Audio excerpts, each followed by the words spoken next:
Thank you. Thank you, by the way. Gosh. So why the fuss about serverless? Before I start, a quick word of warning. I am a scientist by training, which means I like graphs. Here is a graph. The level of audience pain, that's you, against the number of slides given in a 50-minute presentation. I reckon there's a safe limit of about 90. Now, being a scientist, I do like to experiment, so I'll be using no less than 257. I know what you're thinking. Let's run out of the room now, quickly, before we start. But don't worry, I'm going to start off with a little map to explain where we're going. I'm going to start off discussing the issue of strategy in organizations. What it is, why does it matter? Then we're going to get onto the subject of situational awareness, which is about how we understand our landscape, the environment we're competing in. Then we'll talk about maps. Then we'll talk about patterns, and then serverless. We'll use all of the stuff beforehand to try and explain what is going on with serverless, why it matters, and why this conference in 3 or 4 years' time will be several thousand people. So I'm going to start off with the issue of strategy. First of all, how many of you have ever heard of my form of mapping? Wow, that's fantastic. Normally I sort of expect one, but that's brilliant. So strategy for me started in, the question started in the Arts Hotel in Barcelona in 1995. I was in the lift with the VP of a particular large organization I was working for, and they handed me the strategy to the company and said, does this make sense? And I was young at the time. I was a novice. So I looked through the document, and it said words like innovation, efficiency, and I thought, oh, that sounds sensible. So I said yes. Anyway, 10 years later, I was the CEO of this company, Fatango. Online photo service. It had about 16 different lines of business, including utility-based single sign-on systems, payment systems. This is 2005. Total, we had somewhere in the region between 5 and 10 million users if you added all the users together. Relatively small by today's standard. Well, peanuts by today's standard, but 2005, not too bad. Now, we had a strategy document, and I handed it to one of the people who worked for me because I didn't actually understand what it said, even though I'd written it. And so I handed it to them, and I said, does this make sense to you? And I could see them leafing through the page and going through the pages, and then they looked at me and said, yes, it sort of makes sense to me. And I was taken back to that moment in the Arts Hotel in Barcelona, and I had this horrible feeling that nobody had an idea what was going on. So the problem with Fatango was this. I was the fat cat. I was the CEO in charge, and I was the fake CEO. We were very profitable. Our revenue was growing, but I was making it up as I went along. Now, we had vision statements, things like this. Our strategy is customer-focused. We will lead an innovative effort in the market through our use of agile techniques and open source. We'd adopted Extreme Programming, XP, back in 2000. Now, the problem with this vision statement was I had nicked it from other people. There was nothing about it which was unique to us. I wasn't the chess-playing master. I was the sort of more the alchemist, the making it up, gut feel, whatever I thought was popular. And I was getting worried that people would rumble me. So I started going around recording other CEOs talking about strategy. And I would record the words they would say. I called the short words business-level abstractions of a healthy strategy, or BLAS for short. And I do this every couple of years. This is 2014. These are the common BLAs. So things like digital business, big data, disruptive, innovative, collaborative, etc., or blah, blah, blah. If you did it today, what sort of words would you hear? Blockchain. Yeah, everybody's got to have a bit of blockchain. Anything else? A digital transformation. God, that's so painful. Yeah, anything else? Sorry? Passion. Okay, maybe. Any others? AI? VR? Yeah, well, you know the words. So anyway, I took a whole bunch of company strategy documents and combined them and created what I called a BLA template. So our strategy is BLA. We will lead a BLA effort of the market through use of BLA and BLA to build a BLA. And then I just took the BLAs and the BLA templates and smashed them together and auto-generated 64 random gibberish strategies. Things like this. Our strategy is customer focus. We will lead a disruptive effort of the market through our use of innovative social media and big data, social media and big data to build a collaborative cloud-based ecosystem, blah, blah, blah. Number two, it's all random gibberish. Our strategy is innovative digital business. We will lead a growth effort of the market through our use of customer focus. I can barely say the words. It's that painful. But I sent them around, and I got 400 responses back of three basic types. The first was, this is the exact wording from our business plan. The second was, I've seen 2 of these used already. And the third, my favorite, is, are you for hire? So our friend Bill West has put this all online.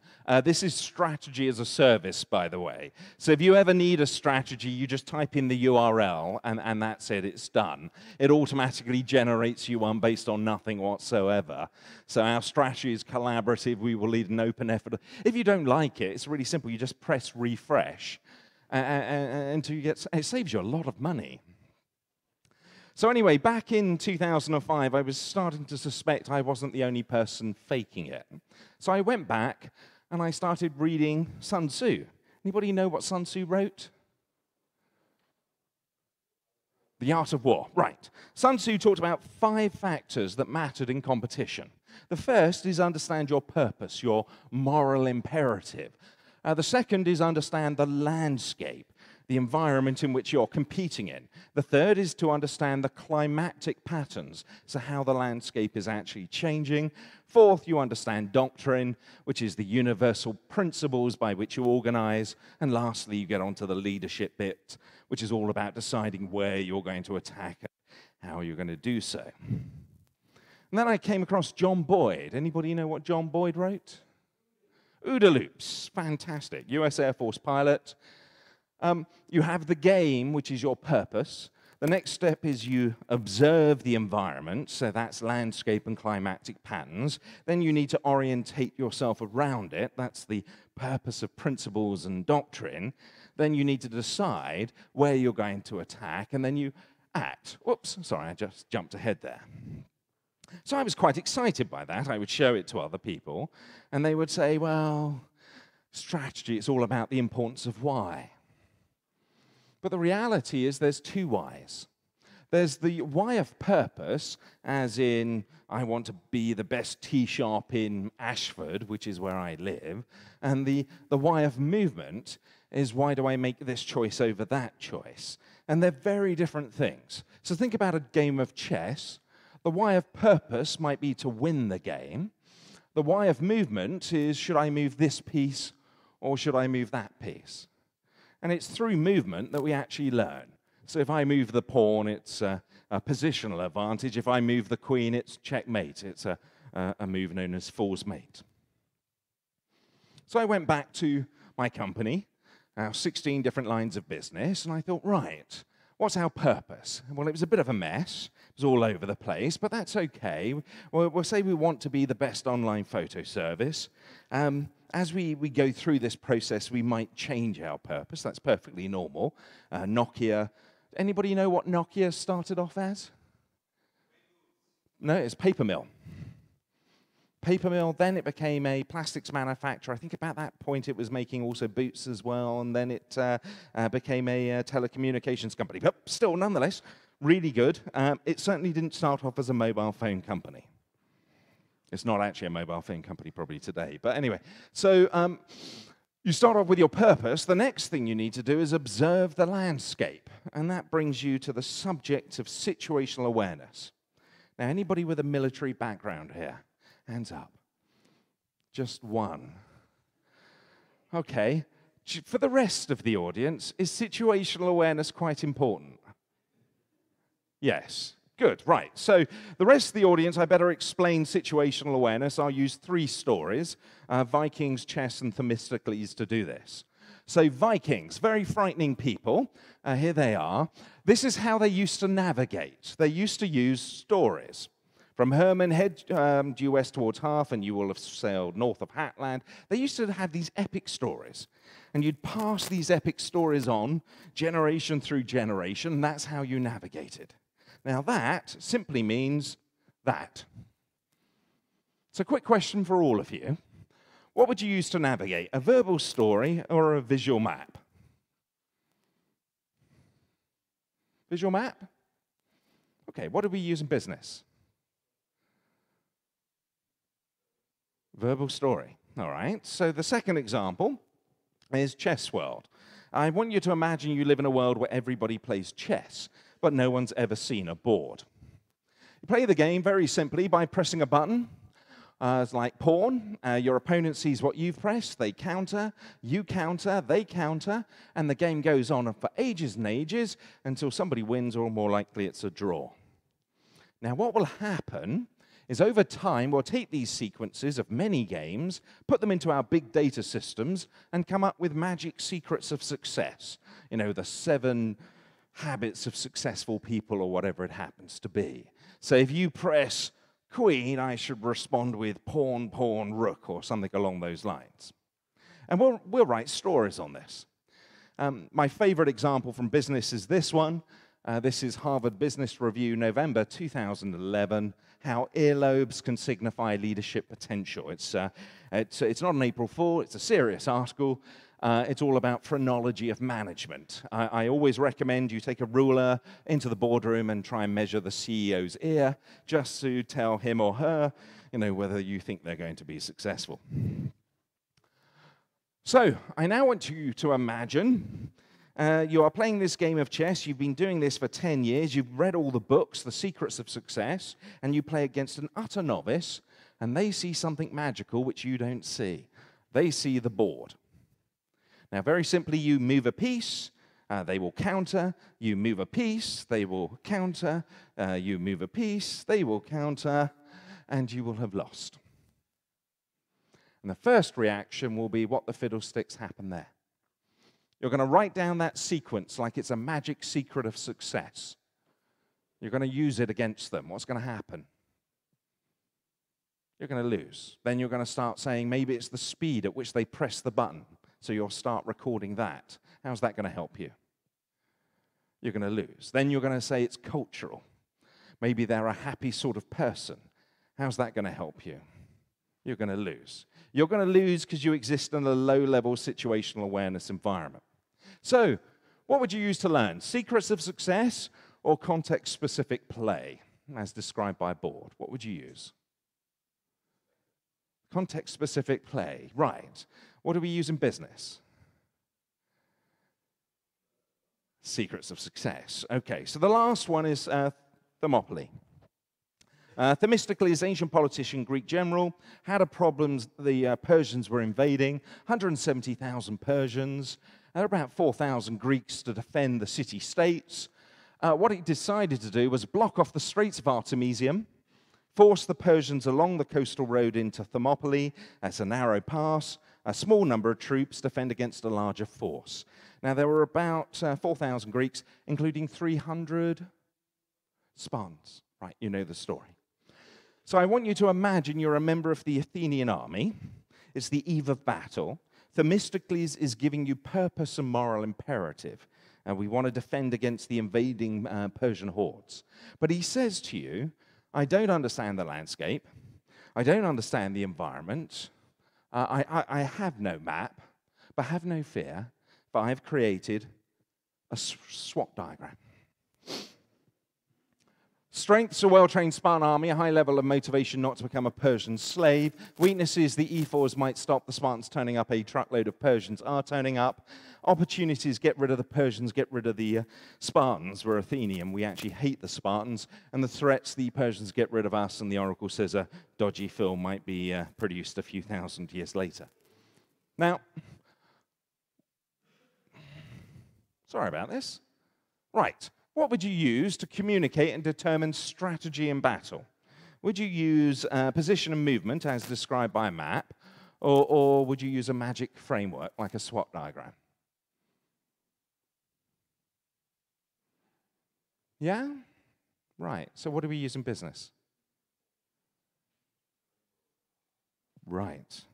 So I'm going to go back to the chess versus alchemy example. If you look at navigation, learning, and strategy, then chess, it's all visual, context-specific. It's all about position and movement. It's what we call a high-level situational awareness environment. It's a bit like the military. If you ask a general why did they bomb a hill, they won't tell you because they read an article in General Weekly that bombing hills was the new thing.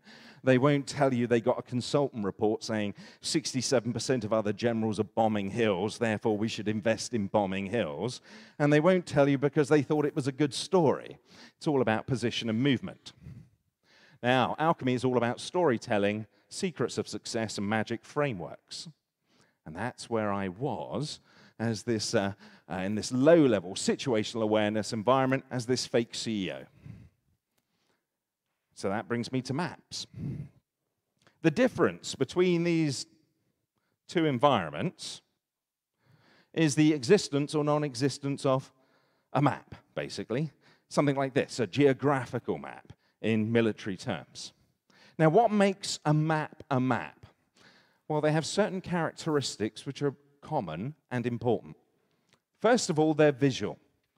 The next, they are context-specific. So this is a map of the Battle of Thermopylae. It's not a map of the Battle of Waterloo.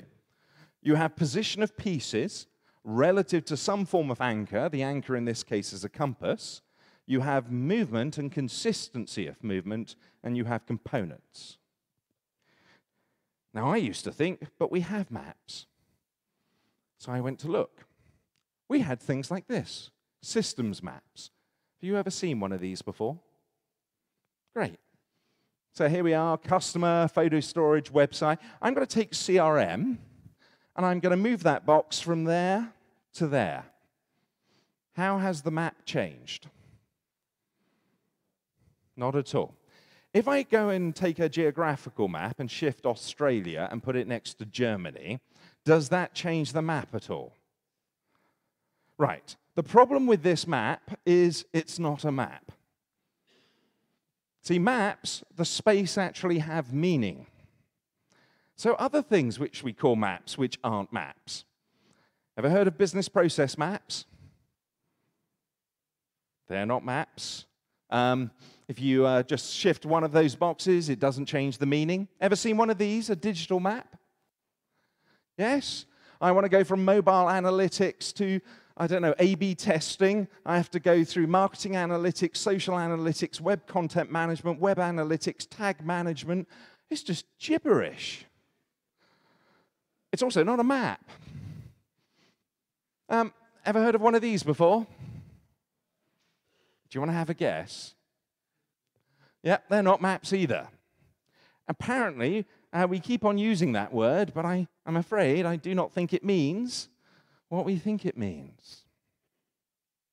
So, how to map? This is the problem I faced in 2005. And being a Brit, I sat down and had a cup of tea. And while I was having a cup of tea, I realized as a user I had a need for a cup of tea. But that cup of tea has needs. It needs tea, it needs hot water. It also needs a mug. That hot water has needs. It needs a kettle, it needs water. And kettle has needs, it needs power. So what I've got is an anchor and position in a chain of needs.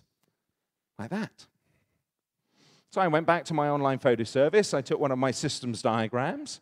I thought, right, let's put the customer at the top. That's the anchor. And let's organize it in terms of a value chain, and that gives me position. I'm still missing movement. Well, it turned out that things evolve through a natural pattern. You start off with the genesis of novel and new ideas, custom-built examples, product and rental services, commodity and utility services. So by simply moving things into the right position, I could create a map. And that was the first map that I did in 2005. And we have an anchor at the top, position, and movement. And guess what? The space has meaning. If I shift platform from product to commodity, it's a different thing. I was quite excited by that. I showed other people, and their response was, so what? Well, the point about maps is once you have maps, you can start to learn patterns. So the first set of patterns you learn are observer climactic patterns. These are the rules that influence the game. It turns out there's about 30 common economic patterns. Most people don't know any of them. The first one is that everything evolves through supply and demand competition. All starts on the left, ends up on the right. The second pattern, that as things evolve, their characteristics change. Doesn't matter whether it's money, penicillin, or computing. Starts off in this uncharted space, chaotic, uncertain, unpredictable, unknown. It has a transitional set of characteristics before it becomes industrialized, ordered, stable, standard, and dull. Now, that was important to me because we'd gone all XP, which then became the Agile Manifesto, came out in 2001, if I remember rightly. We'd gone all XP in about 2000, but by about 2002, we discovered it didn't work everywhere. Of course it doesn't. Turns out that Agile in-house development is extremely good on the left-hand side because it reduces the cost of change. Six Sigma and outsourcing is very good on the right-hand side because it focused on reducing deviation. And in the middle, this is where we have things like lean, agile, where it's focused on learning and reducing waste. So we go from a world of extreme programming and very much pair programming, close customer interaction, to having things like MVP and a product owner and using Kanban, till eventually we end up with something like Six Sigma. Turns out there's no such thing as one-size-fits-all patterns, or methods, I should say. Doesn't matter whether it's project management or purchasing. VC-based, more outcome, more COTS, more unit utility type charging. Next pattern you learn is that we have inertia to change because of past success. We get very good in this product world, say with compute, we have inertia to the shift to utility. Example of this, Blockbuster, Netflix, who was first with a website? Blockbuster, who was first with video ordering online? Blockbuster, good. Who was first with video streaming experiments? Blockbuster, good. Who went bankrupt first? Right, they out-innovated the market. Do you know why they had a problem? It was their stores. And most importantly, it was late fees. Do you remember, one of these days I'm going to say this and everybody's going to go, what's a late fee? Do you remember we used to get those things called video cassette recorders and take them home and forget to bring them back the next day and get double charged? That's where they made most of their money. So, anyway, you can use these basic economic patterns, there's 30, I've shown you 3, for anticipation.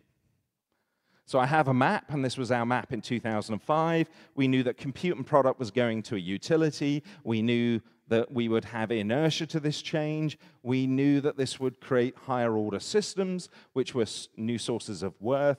That's a mechanism known as componentization. And the point about the map is now looking at it, we could see multiple areas where we could attack.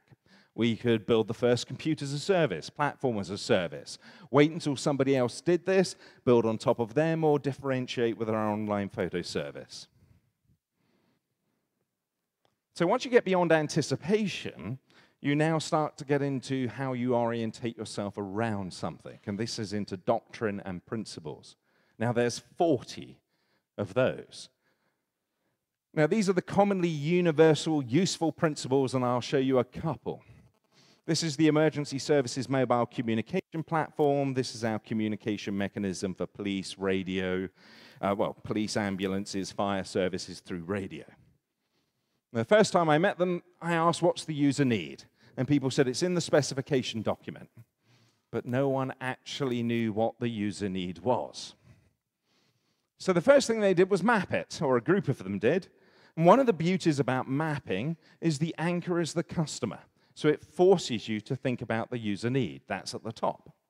Then you need to understand the details. So you go from the user wants point-to-point communication and messaging, all the way through device, control room connections, so you learn the details. One of the things you find with maps is you share them with others, and others are building what you're building. So, for example, when we had Borders and Immigration Police share the maps, we found we had common components between the lot. We're spending 100 million over here, and this group is spending 100 million doing the same thing. Now, anybody who thinks government is wasteful needs to look at the private sector a little more closely. The worst examples of waste I found in government are 118 workflow systems doing exactly the same thing, i.e. registering prisoners into prisons. We've built that 118 times, once for every prison. I have a global pharma company who have 300 separate teams building enterprise content management systems and 5 global efforts to build the global enterprise content management system, none of which knows the others exist.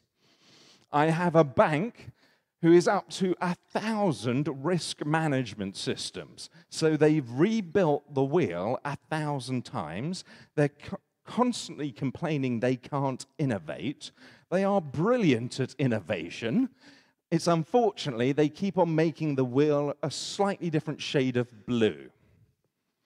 I've now got a defense company, we believe they've got 2,000 accounting systems. Okay? Any idea you have that government waste is bad, forget it. Markets, private companies, they excel at this stuff.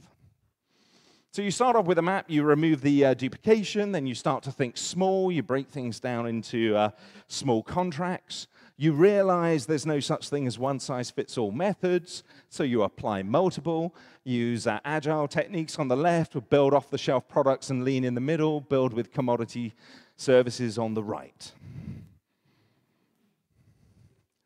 It's all simple stuff.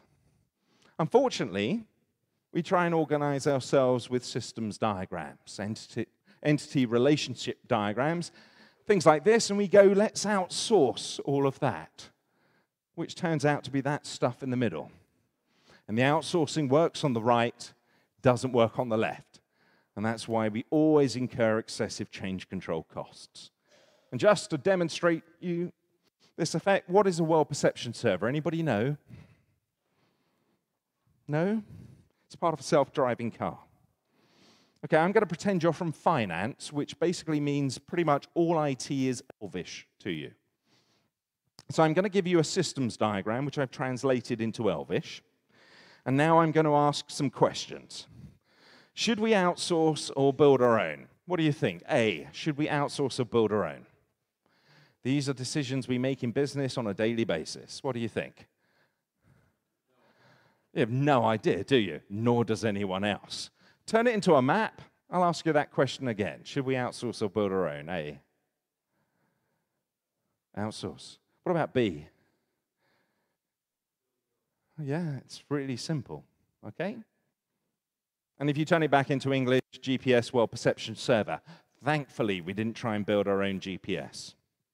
So you use appropriate methods, you break down into small contracts, so you start to use small teams, cell-based type structures. Then you start to discover there's no such thing as one culture in an organization. It doesn't matter whether it's finance, engineering, or operations. What the culture you need on the left is different from the middle, different on the right. So you start introducing structures like pioneers, settlers, and town planners. This was state-of-the-art 2005. I won't go any more into this. There's a wonderful open source document by GCHQ, which is our intelligence services, totally open source, called Boiling Frogs. Goes through that stuff, well worth the read. So doctrine are the universally applicable principles regardless of context. But now we also have methods and patterns which are context specific. So that brings us into the leadership bit. So strategy really is all about context-specific forms of gameplay. So I have my map. I can anticipate where things are going. I can see the potential areas I could invest and attack. The question now is, can I manipulate the market? Hello? Oh, good. Right, turns out there's 70 different ways of doing so. You can use open source as an accelerator. You can slow it down with fear, uncertainty, and doubt. Lots of things like that. So you come up with a context-specific form of gameplay. So in our case, in 2005, we realized that somebody would do a compute play. I thought it was going to be Google. I didn't realize it was going to be Amazon the next year. We thought we'd do a platform as a service play, true serverless environment, JavaScript front and back end, functional billing. So you just simply wrote code, and that was it. We were going to expose everything through an API. There's a particular model called ILC, whereby through exposing through APIs, you allow other people to build on top. You mine the metadata to find new patterns, which you then commoditize, and that was the play. So then you act, and that's what we did. We launched the world's first serverless environment in 2006, and it grew like hotcakes. Unfortunately, a parent company had a big consultancy, American consultancy, come in and say the three things that we were doing, which was this code execution environment provided as a utility, or what we would call serverless today, 3D printing, and the use of mobile phones as cameras were not the future. They had looked into their crystal ball and determined that 3D television was the future, so we should shut it all down and spend $1 billion on 3D TV. How many of you have a 3D TV? Right. How many of you use a 3D TV? One. That's fantastic, sir. A lot of money went into making those things. Anyway, so they said it's not the future, it's not core, and so I went to Ubuntu. Heard of Ubuntu? Good, right. So we mapped out the environment, used that to attack the space. We were about 2 to 3% of the operating system market in 2008. By 2007, spent $500,000. We were 70% of all cloud computing. Does anybody remember that transition? Hadn't heard of Ubuntu, and suddenly Ubuntu is everywhere. Yes, thank you very much. And then I went to work with government. So I wrote something called the Better for Less paper, and most of the stuff I do nowadays is nation-state competition. So that brings me to serverless. So let's understand serverless using maps. We'll start in the beginning. In the very, very beginning, the Z3 1943, and systems like Colossus and ENIAC. What we had was applications which was built on compute, but compute was a really new thing. And then, of course, more people got interested in compute, and so it would evolve. And so we got things like Lions Electronic Office, custom-built examples. This was great, because they also introduced the idea of an operating system. So separation between the application and the underlying compute. It's no longer physically changing the hardware. And of course, that would evolve. And then we got products like the IBM 650. So now what we've got is applications built with an operating system on compute as a product, but we also got some novel architectural practices. Because one of the characteristics of compute as a product is high MTTR, high mean time to recovery, which means when your server goes bang, it takes you weeks to get a new one. So you do lots of capacity planning because you don't want to run out of space because it will take you weeks to get a new one. Do you remember capacity planning, anybody? Yay! You used to do M+1. Anybody remember M+1? Resilient machines, disaster recovery test. Do you remember those? Yes?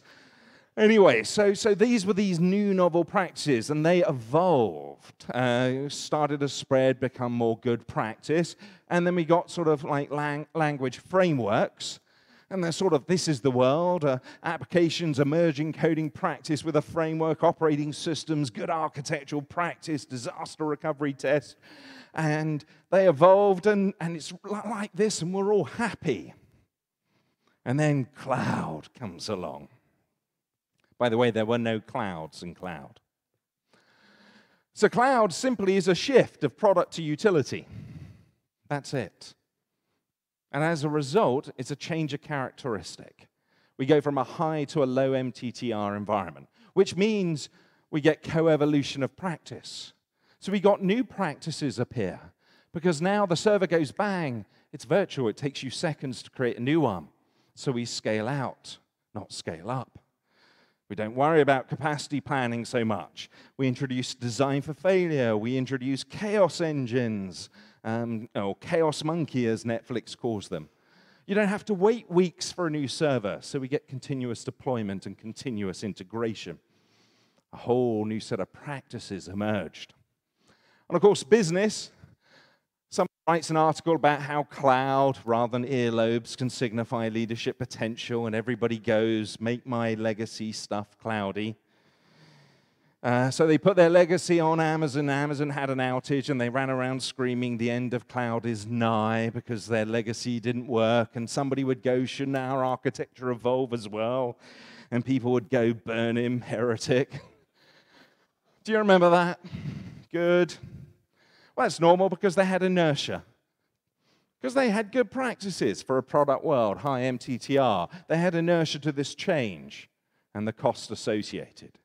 But of course, those practices evolved. We gave them a name. We called it, eventually, 2009 DevOps. And that's the situation you ended up with. Best architectural practices now legacy for a product world against good architectural practices for a commodity. So we had a new tribe, and that new tribe dismissed the past. They would say how we're different. You know, we're all about user needs, iterative cycles, automation, feedback loops. And somebody would go, so was ITIL. Burn him, heretic. And of course, you know, Ubuntu, the operating system space is industrializing as well. And now it's going on at the platform layer. We are shifting from a world of product stacks, .NET and LAMP, to much more utility-based code execution environments with things like functional billing, which is an essential on demand. Things like Lambda. And what are we seeing? Naturally is a co-evolution of practice with it as well. Unfortunately, we don't have a meme yet. No one's come up with a DevOps term, so it got called Jeff because Paul's daughter, when asked, what should we call it, said Jeff. Apparently, that's a popular name in school. It must be a cartoon or something. And normally we get, you know, this is where it's heading, and, well, the future is all really about the framework in terms of code execution environments as a utility, so things like Lambda, what we call serverless, another lousy name, just like cloud, but that's okay, and Jeff, which is just basically a term waiting for the meme to happen. And we're getting a new tribe, and all the stuff over there is legacy.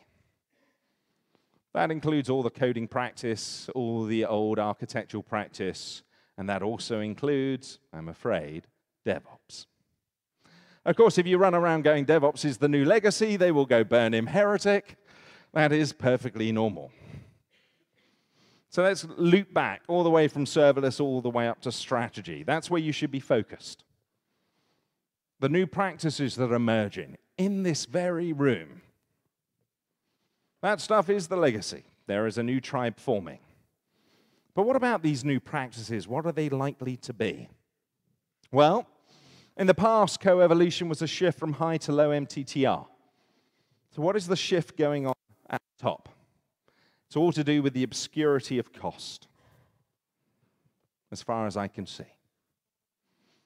So back in 2006, 2007, I built a system which sold large format printers. And we did it on a mechanism called work-based development. So the client wanted leads for these printers. That's okay.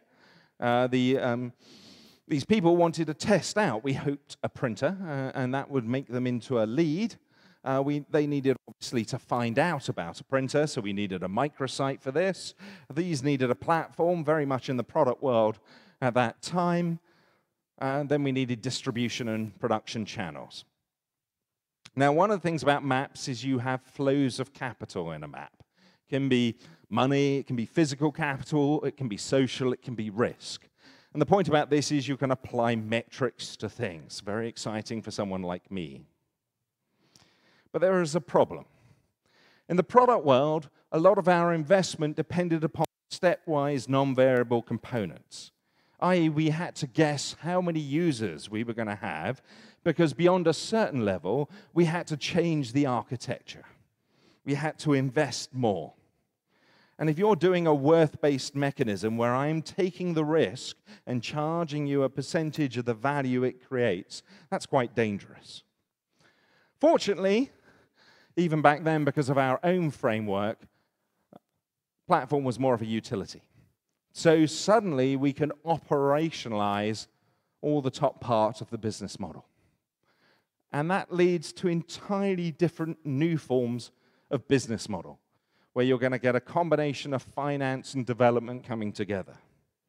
The second thing we noticed is that refactoring suddenly had financial value, and that's a big deal. So if I look at my consumer testing a printing testing application, there's a cost every time it runs on the platform. My testing application was, in fact, many functions. Could be things like user registration, upload image, or Brexit trade barrier negotiator, or whatever we need in the future. The problem is, I wrote the upload image function. And when we could actually see the cost, it turned out that I didn't know how to write code. 90% of the expense of the entire application was the function that I wrote. So suddenly, refactoring had financial value, and that led to increased code efficiency. It also led us to rapid acceleration in speed of development and code reuse, and we're going to see that again with Lambda. So I said about duplication of systems and how horrible it is. Well, let's look at functions. How many of you in this room, put your hands up, if you've ever written a user registration function? Right. Keep your hands up if you've written it more than 5 times. 10? All right. The number of times that we have collectively written user registration as a function must be in the orders of tens, if not hundreds of millions. How many times do we need to write user registration before we realize it's a commodity and we can have maybe 3 or 4 good enough services? So the next thing that happens is monitoring a financial flow, by flow of financial value. So when you actually map out these systems and look at financial flow, what you start to discover is you've got multiple functions running. You're constantly monitoring the cost we're spending in different places. And so if we stop spending money in somewhere, that either means the system isn't being used, but if the other components are being used, then something funny is going on. So you literally start monitoring by financial flow. So when will all this happen and who will win? These changes are known as a punctuated equilibrium. They happen exponentially. They're nonlinear. And the reason for this is we're competing against others, and if I use more commodity forms, I not only get efficiency benefits, but speed of development of higher order systems and able to explore what we call the adjacent unexplored, so new areas of value or worth. And the more people that adopt to it, the more the pressure mounts on you to change. And that is why these changes are non-linear. They are exponential. They take about 10 to 15 years, which is remarkably fast. If you think where we are with EC2, we're, 12 years in? But there's another slight complication. When I show this gameplay, people often say to me, what's those funny colored circles just there? What does that mean? This is a particular model called ILC. If you commoditize an act to a component service, this was written in 2005, so it's 13 years old, and you allow other people to build on top of it, then you can mine the metadata to identify new component services which you can commoditize. And you commoditize those and people build on top. So what's happening is others are innovating for you. They're acting as your free research and development department. You are mining metadata to find what is successful, and you're actual customer focus increases with the size of the ecosystem building on top, and you also get economies of scale. It's a very similar pattern to the whole pioneer settler town planner structure. And what does that mean in practice? It means if you are the supplier of these core services, you're constantly taking things from the ecosystem, expose it as an API, people build on top, you mine the metadata, expose new APIs. And every time you do that, people will grumble that you've eaten their business model. But the reason why you do it is your rate of innovation, customer focus, efficiency all now increase with the size of the ecosystem. So in the past, we used to think you could do one of those three things. Since 2005, we've known you can do all three at the same time. And all three increase with your ecosystem. Can you think of a company like that? Right. What this tells you about Amazon is all these people have this idea they're going to slow down. Wrong. The bigger the ecosystem is, the faster they become, and that is permanent, continuous. Their rate of innovation, customer focus, and efficiency will constantly increase. You cannot compete against them with old model games. Now, the problem here is they've done that game at the infrastructure layer, and they're now doing that game at the platform layer. Now, if you're a developer, this is fantastic, because the speed at which you can build things will be lightning fast. In the future, we'll be sitting in the boardrooms, people will be talking about an idea, 99.9% of the code is already written. By the time they finish the idea, we'll be releasing it. It's a really bad place if you're going to be a competitor against them. So this entire industry will probably take 10 or 15 years. There's probably only two players, Amazon and, do you know who the other is? Alibaba. I mean, anybody going against them is going to find a very tough time. They are moving up the stack. So in summary, there is a cycle to strategy. It's worth learning. Well, I think it's worth learning. It's important to act, but it's also important to understand the landscape that you're competing in. You are right at the very cusp of an enormous change in terms of most of our software industry will be built on function-based environments such as Lambda.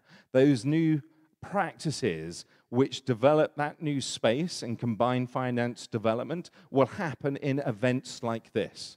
Events like this will grow. There's 200 of you here. In a couple of years' time, there will be thousands. So you're right at the very cusp of that change of the industry. So I would just say, good job, and thank you.